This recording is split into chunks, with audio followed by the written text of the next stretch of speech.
स्वागत है आप लोग के अपने channel study with Rakesh sir channel पे। तो आज के इस वीडियो में हम लोग कक्षा 10 का सामाजिक विज्ञान के कुछ महत्वपूर्ण प्रश्न, जैसा कि आप लोग को व्हाइट बोर्ड पे दिखाई दे रहा होगा, लेकर के आए हैं आप लोग के सामने, जो बोर्ड परीक्षा 2023 के लिए बहुत महत्वपूर्ण है। ये ऐसे प्रश्न हैं कि इनको अति लघुत्तरी में भी आप हल कर सकते हैं और ऑब्जेक्टिव क्वेश्चन भी ऐसे बहुत ज्यादा आपके में बनने वाले हैं आपके पेपर में। क्यों? क्योंकि आप लोग को मालूम है कि 20 क्वेश्चन जो है ऑब्जेक्टिव के पूछे जाएंगे आपसे। जो एमसीक्यू है आपका 20 क्वेश्चन पूछा जाएगा, ठीक है ना। तो इसका जो व्याख्या मैं करूंगा, आप पेन पेपर लेकर बैठ जाइए और जो जो मैं एक्स्ट्रा चीज बताऊंगा, इन प्रश्नों के बाद जो एक्स्ट्रा चीज मैं बताऊंगा उसको नोट डाउन करते रहिएगा। और वीडियो में आगे बढ़ने से पहले आप लोगों से एक रिक्वेस्ट है कि यदि आप हमारे चैनल पर नए हैं तो प्लीज चैनल को सब्सक्राइब कर लीजिएगा, क्योंकि बहुत ही बेहतरीन कंटेंट हम अपने चैनल पे अपलोड करते रहते हैं जो आपको बहुत ज्यादा सहयोग करेगा आपकी बोर्ड परीक्षा 2023 में। तो आइए हम लोग शुरू करते हैं बिना किसी देरी का। चलिए आगे बढ़ते हैं। पहला जो क्वेश्चन आप देख रहे हो वो है कि हीराकुंड बांध जो है किस राज्य में स्थित है। सॉरी, हीराकुंड बांध किस राज्य में स्थित है? आप लोग को मालूम है जब जियोग्राफी में जाएंगे तो जल संसाधन एक चैप्टर है, तो उसमें सभी बांध और नदियों के बारे में, झरनों के बारे में, झीलों के बारे में बताया गया है। तो उसमें क्या ये क्वेश्चन है कि हीराकुंड बांध किस राज्य में स्थित है? तो याद रखिए हीराकुंड बांध जो है आपका उड़ीसा में है। इधर जगह नहीं है, मैं व्याख्या आपका यहाँ पे करूंगा, ठीक है ना। तो हीराकुंड बांध कहाँ है? आपका उड़ीसा में है, ठीक है ना। तो एक तो प्रश्न हमारा से ये हो गया कि हीराकुंड बांध पूछ रहा है कि किस राज्य में स्थित है, तो वो है गया उड़ीसा में। अगर जो आपसे प्रश्न पूछता है कि हीराकुंड बांध जो है किस नदी पर स्थित है, तो याद रखिएगा हीराकुंड जो बांध है वो महानदी पर स्थित है, ठीक है ना। हीराकुंड बांध जो है वो किस नदी पर है? महानदी पर स्थित है। और हीराकुंड बांध के बारे में एक बात बता दें आपको, अगर जो सबसे ऊंचा बांध पूछेगा तो टिहरी बांध है, लेकिन सबसे बड़ा बांध पूछेगा तो याद रखिएगा वो है आपका हीराकुंड बांध। कहाँ है? उड़ीसा में, और है महानदी पर।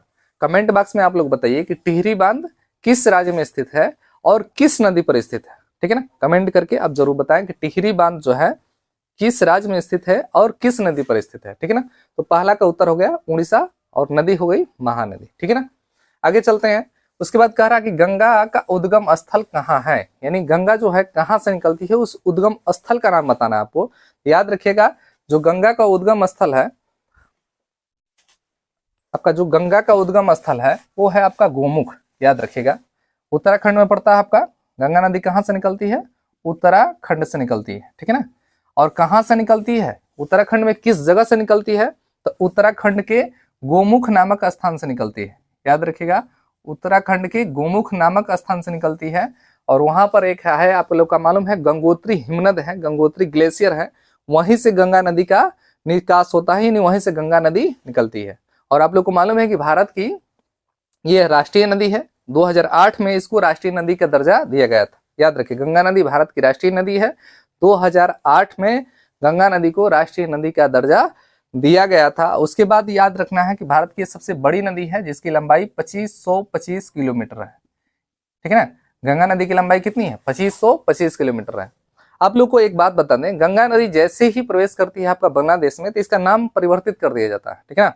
गंगा नदी जैसे बांग्लादेश में जाएगी तो उसका नाम परिवर्तित करके उसको पद्मा कहा जाता है। याद रखिए गंगा को ही बांग्लादेश में पद्मा कहा जाता है। फिर ये सबसे ज्यादा किस राज्य में प्रवाहित होती है? तो सबसे ज्यादा आपके उत्तर प्रदेश में प्रवाहित होती है। गंगा नदी का सबसे जो ज्यादा प्रवाह क्षेत्र है आपका उत्तर प्रदेश में है। सबसे कम आपका झारखंड में प्रवाहित होती है, ठीक है ना। निकलती है उत्तराखंड से। कहां से निकलती है? तो गोमुख से निकलती है। लंबाई 2525 किलोमीटर। गोमुख के गंगोत्री हिमनद से निकलती है जिसको ग्लेशियर बोला जाता है। उसके बाद यह सबसे बड़ी नदी है। 2008 में इसे राष्ट्रीय नदी का दर्जा दिया गया था, ठीक है ना। सबसे ज्यादा प्रवाह क्षेत्र हमारे उत्तर प्रदेश में है। सबसे कम आपका कहाँ है? तो आपका झारखंड में है, ठीक है ना। तो चलिए चलते हैं अगले क्वेश्चन पे। अगला क्वेश्चन क्या है? तो अगला क्वेश्चन है आपका कि वर्ष 2011 की जनगणना के अनुसार भारत में लिंगानुपात कितना है। यानी 2011 आप लोग को मालूम है प्रत्येक 10 साल पे जनगणना होता है। 2011 के बाद 2021 में था, तो कोरोना की वजह से जनगणना नहीं हो पाया। उसके बाद डिजिटल जनगणना किया जा रहा है आपका, ठीक है ना। तो यहाँ पे 2011 में जनगणना के अनुसार जो भारत का लिंगानुपात है, लिंगानुपात क्या होता है सबसे पहले इसको समझिए। लिंगानुपात ये होता है कि प्रति 1000 पुरुष पर महिलाओं की संख्या कितनी है, ठीक है ना। प्रति 1000 पुरुष पर जो महिलाओं की संख्या है उनका पूछ रहा है। यहाँ पे देखिए कह रहा है कि वर्ष 2011 में जनगणना के अनुसार भारत में लिंगानुपात कितना है, याद रखिएगा 943 है प्रति 1000 पर। भारत में महिलाओं की जो संख्या है वो है 943, ठीक है ना। जनसंख्या जनगणना कब होता है, तो जनगणना जो है प्रत्येक 10 वर्षों में किया जाता है, ठीक है ना। कमेंट बॉक्स में आप बताइए कि सर्वप्रथम किसके शासनकाल में जनगणना प्रारंभ हुआ था। सबसे पहले जो ये 10 जनगणना है, 10 साल पे जो जनगणना होती है वह किसके शासनकाल में स्टार्ट हुई थी, कमेंट करके आप जरूर बता सकते हैं। अन्यथा नई जानकारी होगा तो फिर हम उसको बता देंगे आपको। चलिए, फिर कह रहा है कि 2015 में योजना आयोग के स्थान पर कौन से आयोग का गठन किया गया था। याद रखिए, आप लोग को मालूम है कि पहले प्लानिंग कमीशन था और प्लानिंग कमीशन के द्वारा जो पंचवर्षीय योजनाएं चलाई जाती थी, ठीक है ना। 5 साल पे सेंट्रल गवर्नमेंट के द्वारा पंचवर्षीय योजनाएं चलाई जाती थी। पंचवर्षीय योजनाओं का मेन उद्देश्य था पूरे संपूर्ण भारत का विकास करना, अलग अलग उसमें योजनाएं चलाई जाती थी। अब 2015 में क्या किया गया कि योजना आयोग को हटा करके और उसके स्थान पर एक नया आयोग का गठन किया गया 2015 में। उस आयोग का नाम था नीति आयोग। याद रखिएगा, योजना आयोग के स्थान पर जिस आयोग का गठन किया गया उस आयोग का नाम क्या था, नीति आयोग। कब गठित हुआ था, 2015 में। और आपसे यदि प्रश्न ये पूछता है कि नीति आयोग का अध्यक्ष कौन होता है, तो याद रखिएगा नीति आयोग का जो अध्यक्ष होता है वो होता है आपका प्रधानमंत्री। याद रखिए, नीति आयोग का जो अध्यक्ष होता है वो कौन होता है, जो प्रधानमंत्री होता है वो नीति आयोग का अध्यक्ष होता है। योजना आयोग कोई भी अध्यक्ष यही हुआ करते थे, तो नीति आयोग के भी अध्यक्ष प्रधानमंत्री होता है, ठीक है ना। चलिए आगे चलते हैं। तो अगला क्वेश्चन क्या है, तो अगला क्वेश्चन है कि मोनालिसा नामक जो चित्र है वो किसने बनाया था। यानी मोनालिसा नामक विश्व प्रसिद्ध एक पेंटिंग है, तो उस पेंटिंग का रचना किसने किया था, उस चित्र को किसने तैयार किया था। याद रखिए, बहुत एक प्रसिद्ध चित्रकार हैं। और याद रखिए, चित्रकार ही नहीं थे केवल, इनके पास एक तरह से कहिए तो मल्टी टैलेंटेड व्यक्ति थे, Leonardo da Vinci. Leonardo da Vinci, आप लोग को मालूम है कि इटली के पुनर्जागरण में अहम भूमिका निभाया था इन्होंने, लियोनार्डो दा विंसी ने। लियोनार्डो दा विंसी, कहीं कहीं लियोनार्डो दा विंची भी लिखा जाता है, तो कंफ्यूज मत होइएगा आप लोग। लियोनार्डो दा विंची मोनालिसा नामक चित्र बनाए थे। इटली में जब पुनर्जागरण हुआ था, आपको मालूम है कि सबसे पहले पुनर्जागरण कहाँ हुआ था, इटली में हुआ था। तो पुनर्जागरण में अहम भूमिका निभाए थे, इन्हें लीडिंग का काम किए थे, ठीक है ना। ये केवल चित्रकार नहीं थे, ये बल्कि कहानीकार भी थे, एक नाटककार भी थे, यानी कई गुण था इनमें, ठीक है ना। और सबसे जो प्रसिद्ध बात है, इसके लिए बड़ा चर्चा में रहते हैं कि मोनालिसा नामक जो चित्र है इन्होंने बनाया था लियोनार्डो दा विंसी ने, ठीक है ना। तो चलिए चलते हैं अगले क्वेश्चन पे। तो अगला क्वेश्चन क्या है, अगला क्वेश्चन है कि फ्रांस की क्रांति कब हुई थी। बहुत इंपॉर्टेंट ये है डाटा, कई बार ये प्रश्न डायरेक्ट आपसे पूछा जाएगा, फ्रांस की क्रांति कब हुई थी। तो याद रखिए, फ्रांस की क्रांति कब हुई थी, 1789 ईस्वी में। फ्रांस की क्रांति कब हुई थी, तो 1789 ईस्वी में फ्रांस की क्रांति हुई थी, ठीक है ना। राष्ट्रवाद का उदय जब आप लोग पढ़ेंगे तो उसमें बताया गया होगा आप लोग को। उसके बाद है कि ब्रह्म समाज की स्थापना किसने किया था। तो ब्रह्म समाज का स्थापना याद रखिए, बहुत इंपॉर्टेंट, नौ जागरण जब पढ़ेंगे भारत में नौ जागरण, तो आपको बताया जाता है ब्रह्म समाज का जो स्थापना है वो किसने किया था, राजा राम मोहन राय। याद रखिए, राजा राम मोहन राय ने ब्रह्म समाज का स्थापना किया था, ठीक है। राजा राम मोहन राय ने ब्रह्म समाज का स्थापना किया था। सती प्रथा का अंत किसके द्वारा हुआ था, तो याद रखिए राजा राम मोहन के द्वारा भी सती प्रथा का अंत किया गया था। सती प्रथा का अंत करने में जो गवर्नर जनरल सहयोग किया था राजा राम मोहन राय का, उसका नाम था लॉर्ड विलियम बेंटिक। याद रखिए, लॉर्ड विलियम बेंटिक के शासनकाल में राजा राम मोहन राय के द्वारा सती प्रथा का अंत किया गया था। ब्रह्म समाज का स्थापना किसने किया था, राजा राम मोहन राय ने किया था। और भारत में नव जागरण या भारत के पुनर्जागरण का जो पिता है वो राजा राम मोहन राय को ही कहा जाता है। अब आगे क्वेश्चन तैयार करिएगा आप लोग सॉरी, आप लोग को क्वेश्चन इसमें ये तैयार करना है कि ब्रह्म समाज का स्थापना कब हुआ था, ठीक है ना। तो ब्रह्म समाज का स्थापना हुआ था 20 अगस्त, याद रखिएगा 20 अगस्त 1828 ईस्वी को। याद रखिए, ब्रह्म समाज का स्थापना हुआ था, कहाँ हुआ था, तो कोलकाता में हुआ था। 3 पॉइंट आप लोग याद रखो, ब्रह्म समाज का स्थापना राजा राम मोहन राय ने किया था। कब किया था, 20 अगस्त 1828 ईस्वी को। उसके बाद यहाँ कहाँ हुआ था, तो कोलकाता में हुआ था, ठीक है ना। कोलकाता में ब्रह्म समाज का स्थापना हुआ था, ठीक है। कमेंट करके बताइए कि आर्य समाज का स्थापना किसने किया था और कहाँ किया था, ठीक है ना। कमेंट करके बताइए यदि आपको जानकारी है कि आर्य समाज का स्थापना कब हुआ था और कहाँ किया गया था, किसने किया था, ठीक है ना। और एक बात आपको बता दें, यदि आपको ये वीडियो पसंद आ रहा है तो प्लीज वीडियो को लाइक कर दीजिए, क्योंकि तो आप लोग थोड़ा लाइक करते हैं तो हम भी मोटिवेट होते हैं और अच्छा लगता है हमको वीडियो बनाने के लिए और भी उत्साहित होते हैं हम कि वीडियो ऐसे ही बनाते रहें। और एक अगर जो कोई भी क्वेरी है, आपका कोई भी डाउट है तो आप कमेंट करके बता सकते हैं, ठीक है ना। अगर जो चाहते हैं आप, आपकी इच्छा है अंदर से उत्पन्न हो रही है इच्छा कि नहीं चलिए थोड़ा इसको शेयर भी कर दिया जाए, तो भाई ये जो कहा जाता है कि नेकी का काम पुछ पुछ कर नहीं किया जाता है, शेयर कर सकते हैं आप लोग, ठीक है ना। आपके ऊपर है, अब वहाँ तो हम है नहीं कि अपने हिसाब से आपका हाथ चलवा देंगे और शेयर करवा देंगे। आपकी इच्छा है, यदि आपको ऐसा लगे कि नहीं सहयोग करना चाहिए तो सहयोग कर सकते हैं, इसको शेयर कर सकते हैं। जो भी आपका सर्किल है, फ्रेंड्स सर्किल, वहाँ पे शेयर कर सकते हैं इसको, ठीक है। आइए चलते हैं आगे। आगे जो है अगला क्वेश्चन, डिस्कवरी ऑफ इंडिया पुस्तक के लेखक कौन है? सबसे इंपॉर्टेंट क्वेश्चन और बहुत आसान क्वेश्चन। डिस्कवरी ऑफ इंडिया के लेखक कौन है? तो आप लोग को मालूम है, भारत के प्रथम प्रधानमंत्री कौन थे? भारत के प्रथम प्रधानमंत्री पंडित जवाहरलाल नेहरू। याद रखिए, भारत के जो प्रथम प्रधानमंत्री थे पंडित जवाहरलाल नेहरू, उनके द्वारा रचित किताब का जो नाम है, पुस्तक का नाम है, उसका नाम है डिस्कवरी ऑफ इंडिया।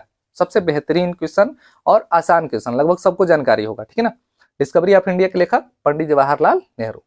उसके बाद अगला क्वेश्चन है कि राज्यपाल की नियुक्ति कौन करता है? आप लोग को मालूम होगा कि कानूनी और संवैधानिक रूप से जो राज्य का जो सबसे मुख्य आदमी होता है, जैसे पूरे देश का प्रथम व्यक्ति किसको माना जाता है?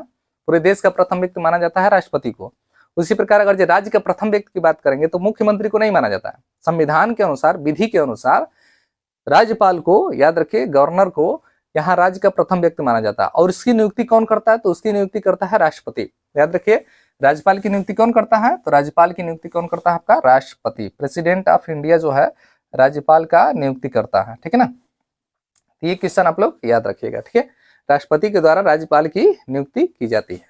अंतर्राष्ट्रीय न्यायालय जो इंटरनेशनल कोर्ट है, उसका मुख्यालय कहाँ है? वो कहाँ स्थित है? तो याद रखिए द हेग में जो है, द हेग में आपका अंतर्राष्ट्रीय कोर्ट का मुख्यालय है। अंतर्राष्ट्रीय कोर्ट द हेग। अब आपको कमेंट करना है कि द हेग कहाँ स्थित है, किस राज्य, सॉरी किस कंट्री में स्थित है द हेग, ठीक है ना। अंतर्राष्ट्रीय न्यायालय कहाँ स्थित है? तो हेग में स्थित है, ठीक है ना। उसके बाद आगे चलते हैं। आगे क्वेश्चन है कि नीलगिरी पर्वत कहाँ स्थित है? आप लोग को मालूम है कि भारत की जो पर्वत श्रेणियां है उसमें आपका अरावली पर्वत श्रेणी है, हिमालय है, उसके बाद ट्रांस हिमालय का हिस्सा है, मेघा पहाड़ी, मिजो पहाड़ी जो पूर्वोत्तर की पहाड़ियां हैं, उसके बाद बीच में आएंगे तो विंध्याचल पहाड़ी है, सतपुड़ा की पहाड़ियां हैं, नीचे जाएंगे तो आपका जितना तटीय मैदान है उसमें भी तटीय जो क्षेत्र है, मलबार तट या कोरोमंडल तट, ये जितना तट है तो वहां भी पहाड़ियां हैं। तो उसके सेक्टर में जो नीचे जाएंगे इस साइड में, तो यहाँ पर आपकी नीलगिरी पहाड़ियां हैं यहाँ पे। तो नीलगिरी पहाड़ियां कहाँ है? दक्षिण भारत में स्थित है। और आप लोग को मालूम है कि नीलगिरी पहाड़ियों का जो इलाका है यह भारत में जैव विविधता का सेंटर माना जाता है। यानी सबसे ज्यादा जो भारत में जैव विविधता पाया जाता है वह नीलगिरी पहाड़ियों, नीलगिरी जो पर्वत श्रृंखला है उसी के बीच में भारत में सबसे ज्यादा जैव विविधता पाया जाता है। जैव विविधता आप लोगों में टॉपिक है, ठीक है ना। तो नीलगिरी जो पर्वत है वो कहाँ स्थित है? तो आपका साउथ इंडिया में स्थित है। और भारत में सबसे अधिक जो जैव विविधता है आपका यही नीलगिरी पर्वत के आसपास पाया जाता है, ठीक है ना। ज्वारी वन कहाँ पाया जाता है? तो याद रखिएगा जो डेल्टाई क्षेत्र होते हैं, जो डेल्टा क्षेत्र होते हैं, डेल्टा आप लोग को मालूम है डेल्टा कहाँ बनता है? तो डेल्टा भारत में इस साइड जो जितनी नदियां बहती है, जो बे ऑफ बंगाल में गिरती है, इस साइड में जितनी नदियां बहती है सब डेल्टा का निर्माण करती है। इस साइड जितनी नदियां बहती है, इस साइड जो अरबियन सी में गिरती है, अरब सागर में गिरती है, ये सब ज्वार नदमुख का निर्माण करती है। तो इस साइड में जितनी नदियां गिर रही है आपका बे ऑफ बंगाल, बंगाल की खाड़ी में, तो सब आपका किसका निर्माण करती है? डेल्टा का निर्माण करती है। और डेल्टाई क्षेत्रों में ही ज्वारीय वन पाया जाता है, ठीक है ना। याद रखिए डेल्टाई जो क्षेत्र होता है उसमें ही ज्वारीय जो वन है वो पाया जाता है। और आप लोग को मालूम है विश्व का सबसे बड़ा डेल्टा है सुंदरबन डेल्टा, वो आपका कहाँ पाया जाता है? तो पश्चिम बंगाल और बांग्लादेश का जो बॉर्डर है, पश्चिम बंगाल और बांग्लादेश का जो जहाँ पे गंगा नदी गिरती है आपका बे ऑफ बंगाल, बंगाल की खाड़ी में, वहीं पर सुंदरबन डेल्टा पाया जाता है। और वहां पर जो है जो दलदली इलाकों में वृक्ष पाए जाते हैं वहीं पर मैग्रोव वन पाए जाते हैं, ठीक है ना। तो ज्वारी वन को भी हम मैग्रोव वन कह सकते हैं। अब वहां पर सुंदरबन डेल्टा का नाम सुंदरबन क्यों रखा गया? तो सुंदरबन डेल्टा का नाम सुंदरबन इसलिए रखा गया कि वहां पर एक सुंदरी नामक वृक्ष पाया जाता है। यही कारण है कि उसका नाम रखा गया है सुंदरबन डेल्टा। भारत का ही नहीं पूरे विश्व का सबसे बड़ा डेल्टा है। तो ज्वारी वन याद रखिएगा, ऑनलाइनर क्वेश्चन है कि ज्वारी वन कहाँ पाया जाता है? तो डेल्टाई क्षेत्रों में आपका ज्वारी वन पाया जाता है, ठीक है ना। उसके बाद आगे है कि ऑपरेशन फ्लड किससे संबंधित है? यानी ऑपरेशन फ्लड को श्वेत क्रांति भी कहा जाता है। और ऑपरेशन फ्लड का मतलब होता है श्वेत क्रांति। और ये किससे संबंधित है? तो दुग्ध उत्पादन से संबंधित है। याद रखिएगा, दुग्ध उत्पादन से संबंधित। अगर जो पूछेगा कि ऑपरेशन फ्लड का नेतृत्व किसने किया था या ऑपरेशन फ्लड का जनक किसे कहा जाता है, तो डॉक्टर वर्गीज कुरियन को कहा जाता है। ठीक है ना, डॉक्टर वर्गीज कुरियन को कहा जाता है। इन्हीं के नेतृत्व में ऑपरेशन फ्लड चलाया गया था। डॉक्टर वर्गीज कुरियन के नेतृत्व में ऑपरेशन फ्लड चलाया गया था। भारत में दूध उत्पादन की जो क्षमता है उसको बढ़ाने के लिए, आप लोग को मालूम है कि आज हमारा ये जो देश है भारत, वो पूरे विश्व का सबसे बड़ा दुग्ध उत्पादक देश है, और सिर्फ इन्हीं की देन है, ऑपरेशन फ्लड की ही देन है। ठीक है ना, तो डॉक्टर वर्गीज कुरियन को ऑपरेशन फ्लड का जनक माना जाता है। ऑपरेशन फ्लड किससे संबंधित है, तो दुग्ध उत्पादन से संबंधित है। ठीक है ना, आइए चलते हैं आगे। तो आगे है आपका कि इस्पात नगरी किसे कहते हैं। भारत की इस्पात नगरी, आप लोग को मालूम है सबसे बहुत ही बेहतरीन जगह जहां पे स्टील का जो कारखाना है वह स्थित है जमशेदपुर। याद रखिए, भारत की जो इस्पात नगरी है किसे कहते हैं, जमशेदपुर को। ठीक है ना, ये है जमशेदपुर। और जमशेदपुर कहाँ है, बोलिए। जमशेदपुर आपका पड़ता है झारखंड में, झारखंड में। जमशेदपुर कहाँ पड़ता है, झारखंड में। और भारत की इस्पात नगरी किसे कहते हैं, जमशेदपुर को कहते हैं।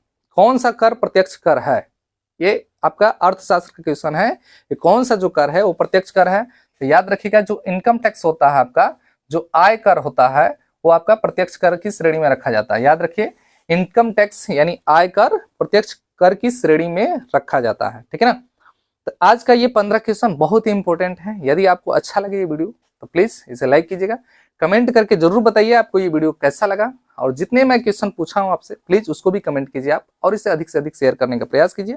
चैनल पर नए हैं तो सब्सक्राइब कर लीजिएगा। चलिए मिलते हैं अगले वीडियो में, तब तक देखते रहिए आप लोग का अपना ही channel study with Rakesh sir.